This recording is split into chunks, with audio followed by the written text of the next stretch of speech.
Hello everyone. It's James again.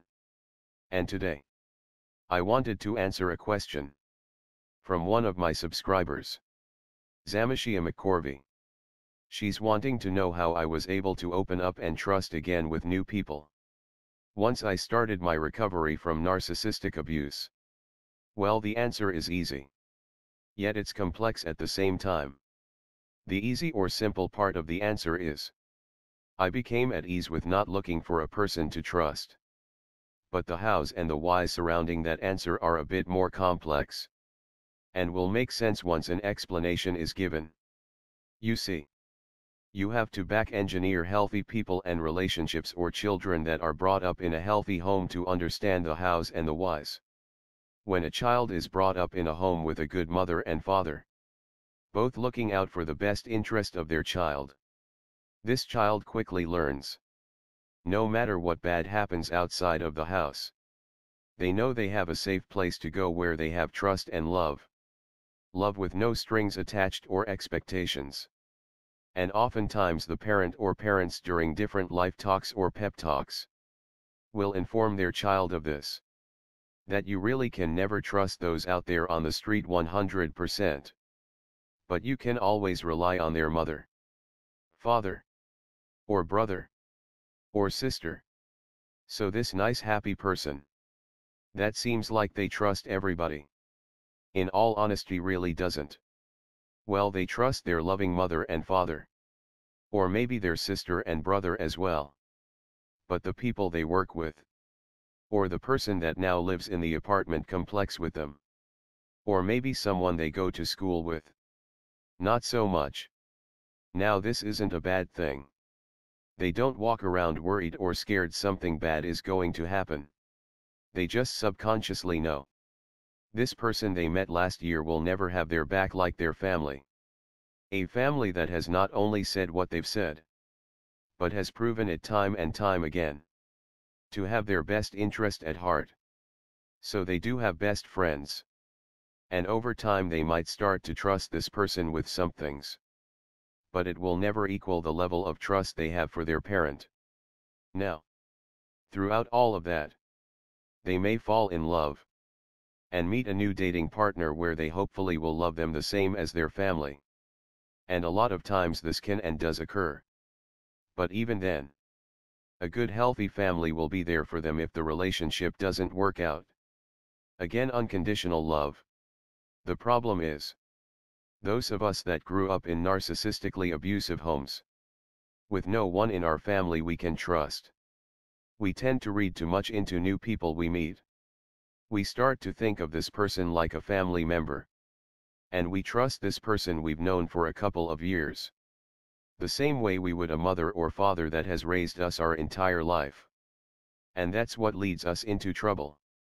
You see, I came to terms with the fact I have no parent around, or siblings around I can rely on. This just doesn't exist in my world.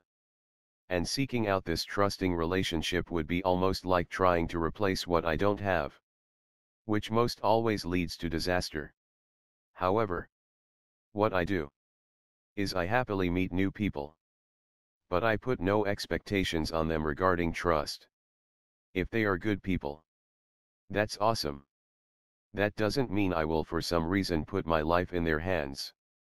I just might be a bit more happy knowing our relationship is real, not fake. You see, healthy people keep some things to themselves. Yes. Believe it or not. This is so very true. And when I first heard of this I was kind of hurt. Like for some reason I wasn't worthy enough to know certain things about someone. Then I went to back engineering the situation as I've mentioned. And this healthy person was rightfully taught by their parents to not reveal all things about themselves. Because even good people can do bad things. I was once told by a therapist, it's not healthy to ever trust anyone 100%. Because people are faulty. Even good people. That's why banks have certain checks and balances in place. What do you think would happen if there was no system in place? And no cameras? Good people. People that may have never stolen in their life. may find themselves stealing because they are presented with a situation that is so tempting they regretfully make a bad life choice. And do something they regret. So, because they know good people can do this in the right setting. And they know for sure bad people can and will do this. Banks have systems and checks and balances to prevent stealing. Well, good people can let you down if you trust them too much. Now this isn't to say trusting isn't good. Because it is. With the right person.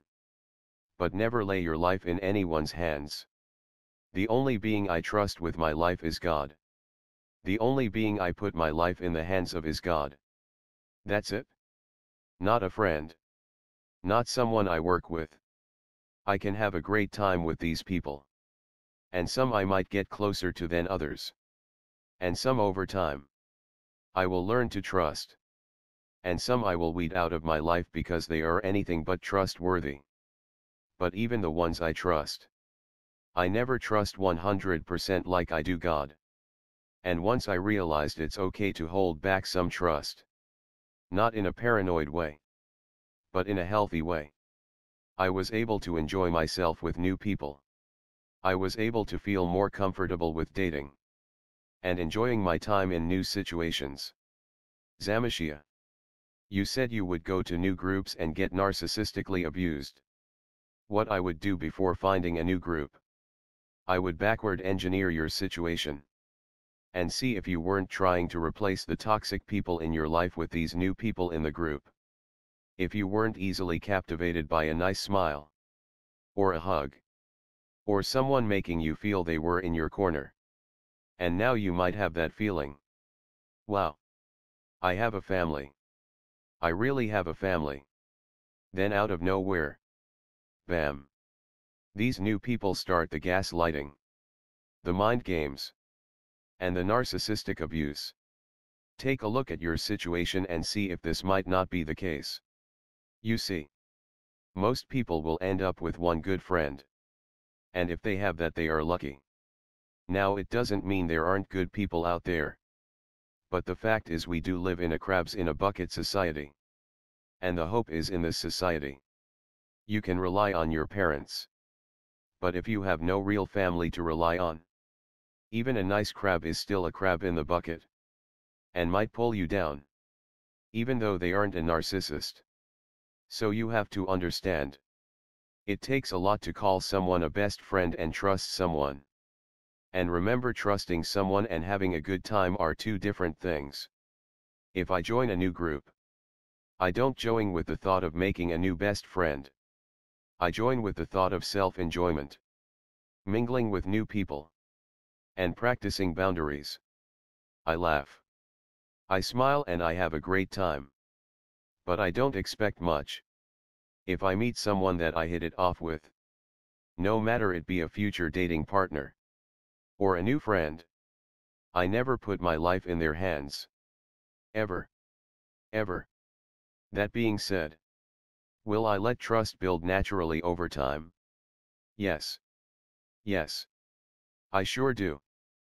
But at the end of the day, I still have to have control over my actions and what I'm doing and thinking. And I won't turn that over to anyone. Except God. Even if I love this person a lot. And again, this isn't paranoid. This is letting trust build up to where you can be more free around this person. That being said, you won't be absent-minded around this person. Having a best friend or new dating partner doesn't equal falling asleep in this blissful cloud of trust. Trust is something that needs constant work and effort. And maintenance. And also checks and balances. Because if you have no security system for your life, just like the bank, a good person can end up doing something bad. Just because they are tempted to do so. Now, unlike the narcissist, the good person might feel bad. But how are you supposed to know the difference? And at that point, what would it matter? I've said before and I will say again. Good friends and dating partners will respect the fact that you have boundaries. They will respect the fact you can't be walked on. And that will be a good part of the reason why these good people will want to spend time with you. Not just because it makes you attractive, but because it says something about your moral code and how you treat others. Because of the self-love you have. Love your neighbor as yourself. Well, if you love yourself good, you must be one heck of a good friend. And good people along with bad people will see that. Bad people will see the boundaries and flee. And good people will want to connect with you. So Zamashia, this is how I've been able to trust. Or open up. I hope this helps. Let me know your thoughts in the comment section below. Because like I always say, knowledge is power. The more we know, the more we can lead happy and healthy lives. Until next time. Bye for now. And be good to yourself.